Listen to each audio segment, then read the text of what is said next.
Ukraine says Russia's war is in its most active phase yet. Russian troops are ramping up their assault in eastern Ukraine. They're trying to surround and take two key cities, which would give them control of most of the Luhansk region. Today marks 3 months since Russia invaded. Julianne Smith is the U.S. ambassador to NATO. She's in Brussels. Hi, Ambassador. Good to see you again. Thank you. Good to see you. You've spoken recently about the U.S. administration's desire to see a quote-unquote strategic defeat for Russia in Ukraine. Can you explain what that means? Well, in essence, we have a couple of end goals that we'd like to see at the end of this war. Ultimately, we want to see Ukraine prevail. We want to see Ukraine maintain its territorial integrity, and we want its sovereignty to be retained, first and foremost. We want to continue to see transatlantic unity. We've seen a lot of it in recent months, and we want to see that sustained. And we don't want to see Russia succeed in this conflict in Ukraine. Ultimately, we want Russia to leave Ukraine, end the war, and we want this ultimately to fail. And I think that's a pretty straightforward list, and one where all allies, including Canada, are in agreement. What does that mean for the possibility, for example, of a negotiated end to this conflict? Well, look, folks have offered their views in recent days and weeks on what some sort of negotiated settlement should look like.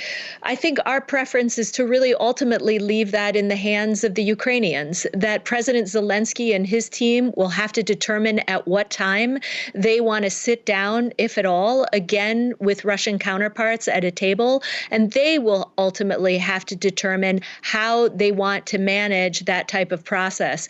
We don't believe that we need to be dictating any terms to them, and we will wait to hear from the Ukrainians what their desired end state looks like. Based on what you've seen so far, though, do you think that the possibility of some sort of diplomatic off-ramp, as it's been characterized, for Putin actually exists? Well, let me put it this way. Before February 24th, before Russia went into Ukraine, there were several efforts that were undertaken individually by allies and in multilateral organizations. NATO tried its hand. We welcomed the Russians here at NATO for a NATO-Russia Council. The OSCE, the Organization for Security and Cooperation in Europe, got involved to try and offer a diplomatic off-ramp. The United States got involved bilaterally by meeting with the Russians in Geneva and elsewhere.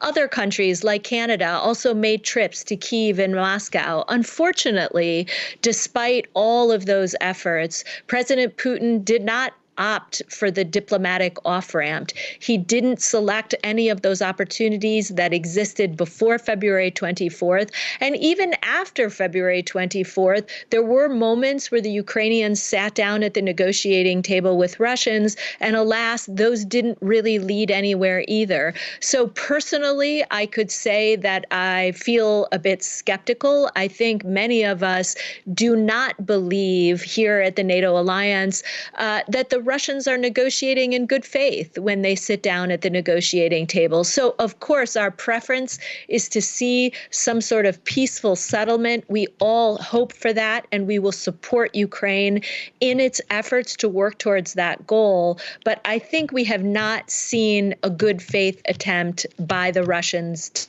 to date. What are the implications of that for the duration of this war? In particular, the assault that's happening in the Donbass right now. The Ukrainians certainly have provided a lot of resistance. They are in a defensive position right now. Do you anticipate that will continue for a number of months to come? We don't really know. We don't know how long this is going to go on. I think you've heard some U.S. officials say that we expect this to be a protracted conflict. It could go on for quite some time. We've learned a couple of lessons. We've learned that the Russians are struggling to meet their military objectives on the ground. And I say that both in regards to their efforts to take Kyiv, but also in their efforts to try and take territory in the east, which is kind of the phase two of this conflict. So we're not exactly sure what will come next. The situation on the ground is evolving rapidly, but we do have unity here at NATO that individually allies are committed to continuing to provide all sorts of assistance to the Ukrainians, whether that's security assistance, humanitarian assistance, or economic assistance. Speaking of unity at NATO, I do want to ask you about Finland and Sweden's application to join the alliance, and in particular, if it is your sense that Turkey will ultimately block those applications. I think what we're going to ultimately see is that Finland and Sweden will join the alliance in the months ahead, sometime this year. No one can say with any certainty what the timeline looks like right now, but what we can say is that here at NATO, we've had 73 years of experience of working through our differences. We have situations all the time where an ally or a group of allies walks into the room and they express concerns or they have a different viewpoint. And we continually work through those differences constantly. And so I do feel confident. I think allies will tell you here at NATO that they also feel confident that this accession process will ultimately succeed and that we will see Sweden and Finland join the alliance. Has Turkey's ambassador, for example, provided you any assurances to that effect? And I ask because we have spoken to representatives from Finland and Sweden who were taken by surprise by the position Turkey has taken at the outset of these discussions, and in particular over the last few weeks, because they had been assured that Turkey would not, in fact, block their bid. Has your sort of counterpart from Turkey given you any of those assurances? We are in regular contact. We meet all the time on this subject here at NATO. We have discussions at 30, where all 30 allies are represented around the table, and we have one-on-one conversations. This is an ongoing conversation. We're listening to what the Turks are raising, the security concerns that they have, and we're encouraging everybody to sit down at a table and address those concerns. Fortunately, as you've seen in the news, I believe today, the Swedes and the Finns will be sending some representatives down to Turkey, to Ankara tomorrow, to hold talks, and we think that's an important step.